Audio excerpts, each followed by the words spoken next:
Hello everybody, I'm Michael, and joining me today is... Roy, hello. We are going to play Shovel Knight. This is a really awesome game that I've seen before. And I've never heard of it at all. Like, until you told me about it, I had never heard of this game before. Basically, it's in the style of an arcade classic. As in, like, if you had an arcade game, you could use just the joystick and the two buttons, and it would be great. Okay. We are going to be Nops.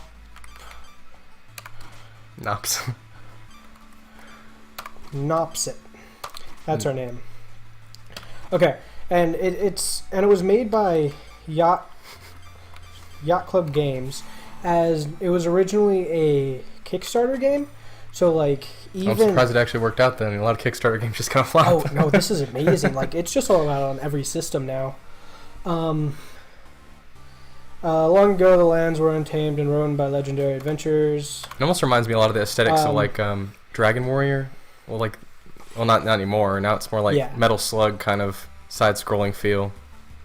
Yeah. Okay. And the music even sounds like Metal Slug. It's funny. Yeah. But yeah, like even in the game, like for all the people who did the Kickstarter, they request that they send in a picture because there's like a museum of like all of the Kickstarter's pictures or all the people who helped them. It's really awesome. Oh, that's cool. Like in the game, they embedded the pictures. Yeah. That's really cool. I know sometimes they just get like if it's a physical game, they get like a special edition of the game that has like a Kickstarter logo on it or something. If you Kickstarter, like it not only is you also got the game for free, or if you paid a certain amount, you got the game, of course, too. See, I'm doing that right now, except with an Indiegogo game, and it's called Keeper RL, and like basically he's giving me updates and betas, but I'm just gonna wait until it's completely finished to actually play it. Yeah. But I like it when they give you a full copy of the game. Sometimes they just like, oh well, yeah, you get to participate in the beta, but if you want to play the game, you gotta buy the full game. That's really cool. They included it. It's like ridiculous, slightly ridiculous with the shovel and everything, but it looks like obviously you've played this once or twice before. Yeah, I've only played this level. So that's okay. I like it's kind of interesting. You use the different things with shovel. You can like dig gems out of things. Yeah. And you use it to jump on things, almost like a Mario kind of bounce off the top of things. I guess it's only in the future levels, but like these are checkpoints, and if you want to, you could actually like completely destroy them for extra gems. You just don't get a checkpoint. Huh. Okay, so you can like sacrifice your checkpoint for extra gems. Yeah. It's like if you were doing like a speed run or something and you wanted to get bonus points. Yeah. Like this is your best attack. It's just it's just down like the Mario bounce is the best attack. Yeah. Oh, that bothered me so much. I was playing Mario Maker, and they have some enemies that you can't do that on because they have like the spikes in their head or whatever. Well, you could do the spin thing. It won't kill them. But I told you this is the best attack. That's like on Metroid when you do the spin attack and just like there's some of the levels on the older like the Game Boy Advance where you just like literally just bounce on them and they die. I'm like, okay. Gosh, I loved Metroid as a kid. Like I didn't play all of them. Fusion, of course, but Metroid Fusion was probably my favorite. I played Fusion, Zero. Zero was really good too. And yeah, Zero was probably my favorite. And then I forget what the other one was that I played. But I plan on going back and playing those at some point. I don't know if I'm going to be doing them on the show though, because I'm probably going to get them for DS. Well, yeah, but you could always get a good emulator on here, and if you own the games, you can get copies of the games, and do an emulator thing. It's really easy to screencast it. So. Yeah. Wrong button. Yeah.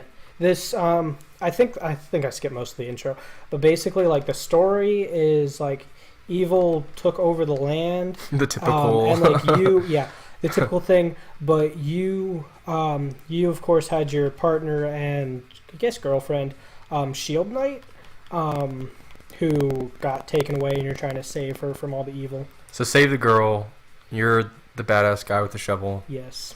That's basically the story. Yeah, and like what I just had there, that was like music. Like there's a bunch of like random collectibles and stuff in here too.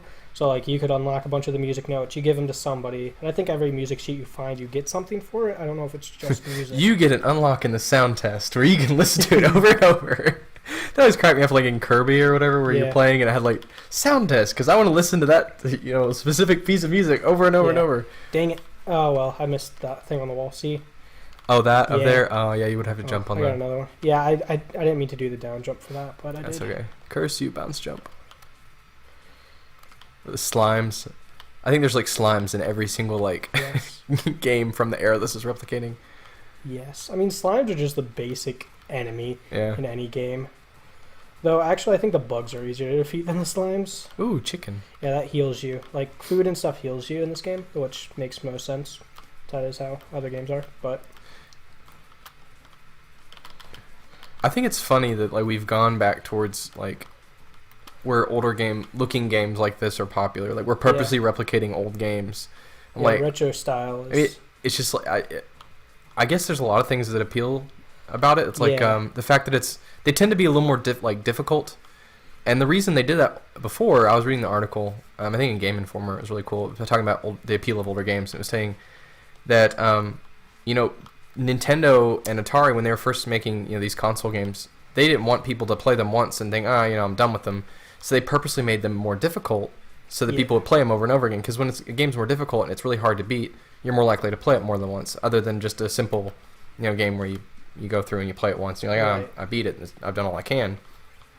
So Yeah, and this is another thing. Like the jump, like it's not just that, but like you got the bubble jump. You use the bubbles. That's how you get across some places. I'm surprised you haven't like died at all. I guess this still is the first level though. Yeah, I when I first played through this level, because I was just playing through it to make sure the game worked and everything, and seeing how fun it was going to be. Because I mean, I've seen it play, but I didn't know how exactly it played. But like, I was going to stop after a little while because I realized how awesome it was. But then I played this level, and it was just like, yes. So you said it's literally like A, B, and then space, and then directional. Yeah. So you're like using like maybe It's- max like 5 keys plus space. Well, no, you don't even use space. It's Is it just like it's K is jump, J is so attack. it's like you have like an NES pad and you have like your directional keys A, B. Yeah, literally. it's Okay. either like an NES pad or an arcade machine, which would be awesome to put this in an arcade machine.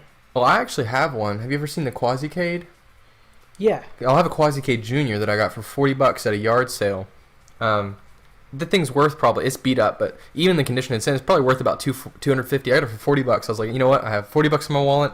I'll give you for it. It's in my basement right now. Maybe one time we can hook that up. You can hook up a computer to it, and it has a joystick. The only one of the thing is only the left side. One of the joysticks found a is loose. secret. Oh, you found a secret. What is yeah.